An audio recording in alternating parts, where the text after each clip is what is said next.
मित्रांनो, माझे नाव नितीन कांबळे चव्हाण. सर्वांना माझा नमस्कार. आज मी आपल्या समोर क्रांती ज्योती सावित्रीबाई फुले यांच्याशी योगकथा सांगण्यास उभा आहे. सर्व सावित्रीबाई फुले यांना माझे त्रिवार वंदन. ज्ञानज्योती सावित्रीबाई फुले या भारताच्या पहिल्या राष्ट्र शिक्षिका होत्या.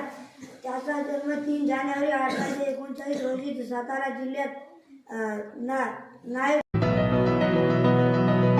होत्या. त्या थोर समाजसेविका होत्या. क्रांतीज्योती सावित्रीबाई फुले यांचा जन्म 3 जानेवारी 1839 रोजी सातारा जिल्ह्यात नायगाव येथे झाला. त्यांच्या वडिलांचे नाव खंडोजी नवसे पाटील आणि आईचे नाव लक्ष्मीबाई.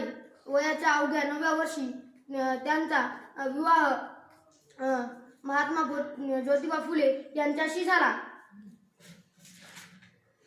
शिक्षणाच्या स्वर्गाचे जिने उघडले दार